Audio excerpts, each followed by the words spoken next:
আসসালামু আলাইকুম, welcome once again. This is Shamim. আজকে পার্টস অফ স্পিচের প্রকারভেদ নিয়ে আলোচনা করব। প্রকারভেদ হচ্ছে ক্লাসিফিকেশন, প্রকারভেদের ইংরেজি হচ্ছে ক্লাসিফিকেশন। তো ক্লাসিফিকেশন জানার আগে আমি একটু বলে রাখি যে ইংরেজি যে পার্টস অফ স্পিচ তার সাথে বাংলা পদের মিল আছে, অর্থাৎ বাংলা যে বিশেষ্য পদ সেটা ইংরেজিতে হচ্ছে নাউন, বাংলা যা সর্বনাম পদ সেটা ইংরেজিতে হচ্ছে প্রোনাউন, বাংলা যা বিশেষণ পদ সেটা ইংরেজিতে হচ্ছে অ্যাডজেক্টিভ। তো আমি প্রথমে যদি বলি যে পার্টস অফ স্পিচ কত প্রকার, যে পার্টস অফ স্পিচ হচ্ছে 8 প্রকার। ঠিক আছে, পার্টস অফ স্পিচ 8 প্রকার। প্রথমে যদি আমি দেখাই যে প্রথমটা হচ্ছে নাউন। ঠিক আছে, নাউন হচ্ছে বিশেষ্য। তো বিশেষ্য কি? বিশেষ্য হচ্ছে কোনো কিছুর নাম, কোনো কিছু যে কোনো কিছুর নাম হচ্ছে বিশেষ্য। কোনো কাজের নামও হচ্ছে নাউন, কোনো অসুখের নামও নাউন। হ্যাঁ, আমরা জানি সাধারণত যে কোনো মানুষের নাম নাউন, কোনো পশুর নাম নাউন, কোনো মানে যে কোনো একটা বস্তুর নাম নাউন, তা না। শুধু মানুষ, কোনো পশু, কোনো বস্তু, এগুলো যে শুধু নাউন তা না। কোনো কাজের নাম নাউন হতে পারে, কোনো একটা গুণের নাম নাউন হতে পারে, সেটা আমি পরে দেখাই দেবো। তো আজকে যেহেতু ক্লাসিফিকেশন, পার্টস অফ স্পিচের ক্লাসিফিকেশন, তো আজকে শুধু বাংলাটা আমি বলে দিচ্ছি যে 8 প্রকার আছে সেগুলোর বাংলা কি এবং সেগুলোর সংজ্ঞা, যে ছোট ছোট করে সংজ্ঞাগুলো দেখিয়ে দিচ্ছি। তো প্রথমে যদি আমি দেখাই যে নাউন, নাউন হচ্ছে বিশেষ্য। বিশেষ্য হচ্ছে noun is a naming word, অর্থাৎ যা নাম দেয়। ঠিক আছে, তাই হচ্ছে নাউন। আচ্ছা, এরপরে হচ্ছে প্রোনাউন। প্রোনাউন হচ্ছে সর্বনাম। প্রোনাউন বাংলাতে যে পদে যে সর্বনাম ছিল, যেমন বাংলাতে ছিল হচ্ছে সে, তুমি, আমি, এগুলো যে ছিল, এগুলো কি ছিল? বাংলাতে সর্বনাম। এখন এগুলো ইংরেজিতে হয়ে গেছে প্রোনাউন। যেমন সেটা হয়ে গেছে কি? হি অথবা শি। ঠিক আছে, তুমির ইংরেজি কি হয়ে গেছে? তুমির ইংরেজি হচ্ছে ইউ, আর আমির ইংরেজি আই। এই যে বিষয়গুলো, যে এই যে চেঞ্জগুলো, এগুলো হচ্ছে ইংরেজিতে কি বলা হচ্ছে? এগুলোকে প্রোনাউন বলা হচ্ছে। ঠিক আছে, এগুলোকে ইংরেজিতে প্রোনাউন বলা হচ্ছে। তো যাই হোক, প্রোনাউন হচ্ছে, এই pronoun is a replacing word. Replacing word মানে কি? বাংলাতে যেমন বিশেষ্যর বদলে আমরা সর্বনাম বসাই, সেরকম ইংরেজিতে হচ্ছে নাউনের পরিবর্তে আমরা প্রোনাউন বসাবো। অর্থাৎ আমি যদি বলি, একটা সেন্টেন্স যদি আমি লিখি, সাপোজ আমি যদি লিখি যে রহিম ইজ এ বয়। এখন আবার আমাকে যদি রহিম নিয়ে কথা বলি যে রহিম ইজ এ বয়, মানে রহিম হচ্ছে একজন ছাত্র। ঠিক আছে, এখন প্রথমে বললাম রহিম একজন বালক, তারপরে বলতেছি যে রহিম একজন ছাত্র। তো তখন কি আবার লিখবো রহিম? এই যে আবার লিখবো রহিম, মানে যদি এরকম করে লিখি যে রহিম ইজ এ স্টুডেন্ট অলসো। ঠিক আছে, এখন দেখো এই যে রহিম আবার রহিম, কেমন একটা মানে দেখতে বেখাপ্পা লাগতেছে। এই জিনিসটা যে চেঞ্জ করা, হ্যাঁ, যে এইখানে রহিম না লিখে আমি এখানে লিখে দেব হি। এই যে হিটা লিখতেছি, এই হিটাই হচ্ছে প্রোনাউন। ঠিক আছে, এই হিটাই হচ্ছে প্রোনাউন, অর্থাৎ এই রহিমের প্রোনাউন হচ্ছে হি। তো এরকম রহিমের প্রোনাউন হি, এরকম প্রোনাউনের একটা চার্ট আছে, সেটা আমি প্রোনাউনের ক্লাসে আলোচনা করব। তো pronoun is a replacing word, অর্থাৎ এই রহিম যে ছিল এই জায়গায় রিপ্লেস হয়ে হি বসতেছে। রিপ্লেস হয়ে কি বসতেছে? হি বসতেছে। ঠিক আছে, আচ্ছা, প্রোনাউন গেল। এরপরে আমরা দেখব হচ্ছে অ্যাডজেক্টিভ। অ্যাডজেক্টিভ কি? অ্যাডজেক্টিভ হচ্ছে বিশেষণ। সহজ কথায় অ্যাডজেক্টিভ হচ্ছে কোনো নাউন বা প্রোনাউনের, আমি মুখে বলে দিচ্ছি, তোমরা লিখে নিতে পারো, কোনো নাউন বা প্রোনাউনের দোষ, গুণ, অবস্থা, সংখ্যা, পরিমাণ ইত্যাদি প্রকাশ করে। ঠিক আছে, কার? আবারও বলতেছি, কোনো নাউন বা প্রোনাউনের। ঠিক আছে, তো আচ্ছা, যাই হোক, তো কীরকম বিশেষণগুলো হতে পারে? যে এরকম যদি আমি বলি যে ব্যাড, ব্যাড হচ্ছে কি? খারাপ। আবার আমি বলতে পারি গুড। ঠিক আছে, এরকম আমি বলতে পারি যে ব্রেভ, ব্রেভ মানে কি? সাহস। ঠিক আছে, ব্রেভ মানে কি? সাহসী। ঠিক আছে, সাহস, সরি, ব্রেভ মানে কি? সাহস।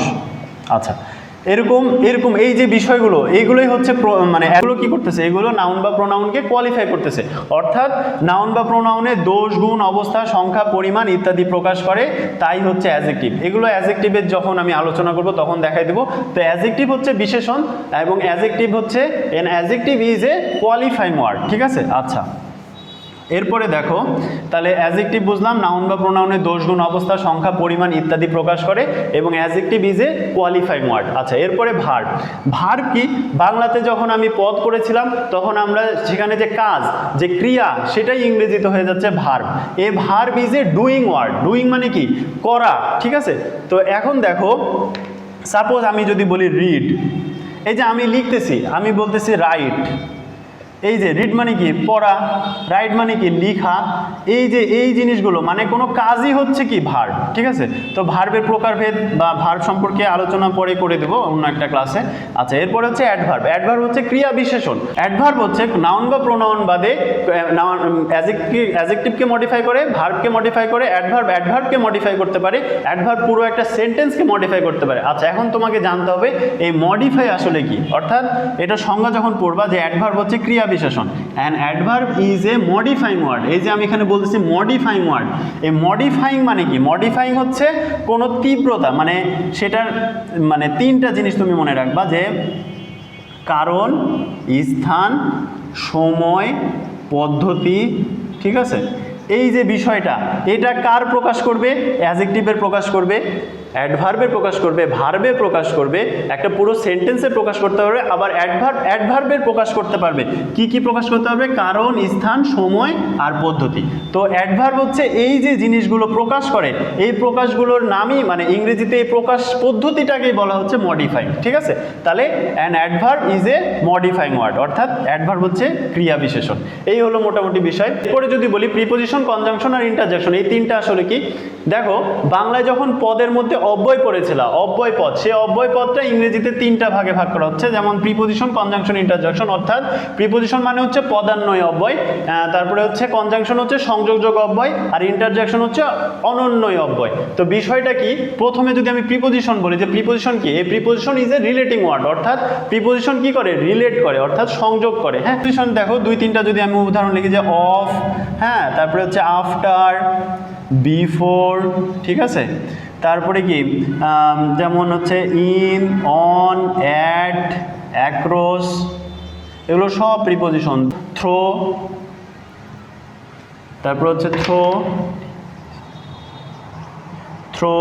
তারপর বিটুইন, এগুলো হচ্ছে সব কি প্রিপোজিশন। অ্যামাং, এগুলো সব প্রিপোজিশন। আচ্ছা, তোমরা এগুলো লিখে রাখো। তো মোটামুটি প্রিপোজিশন হচ্ছে এগুলো।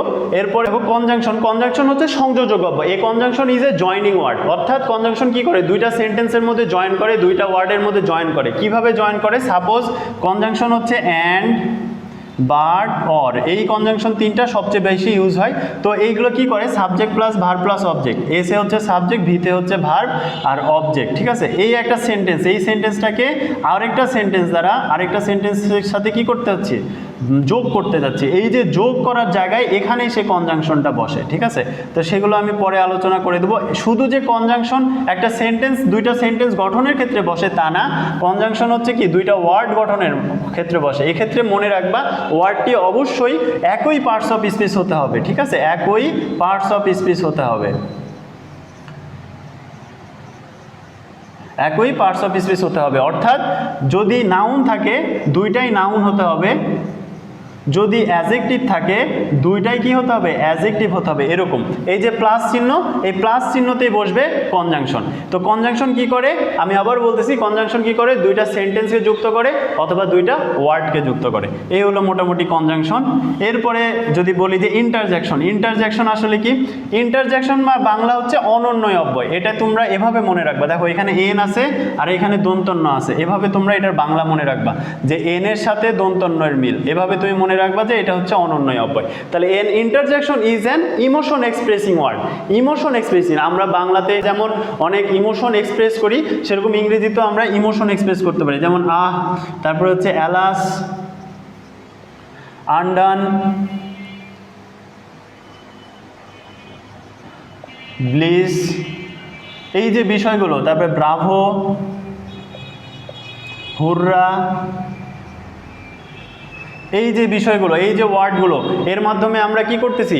ইমোশন এক্সপ্রেস করতেছি। ইমোশন মানে কি? যে আমার যে উপলব্ধি, হ্যাঁ, সেই উপলব্ধিটা আমরা প্রকাশ করতেছি এই ওয়ার্ডগুলো দ্বারা। সাধারণত এই ওয়ার্ডগুলোর কি কোনো বাংলা হয় না, ঠিক আছে। তো ইমোশন এক্সপ্রেসিং ওয়ার্ড হচ্ছে ইন্টারজেকশন। এই হলো মোটামুটি বিষয়গুলো। তো সামনের ক্লাসে আরও অনেক কিছু নিয়ে আলোচনা করব। ধন্যবাদ সবাইকে।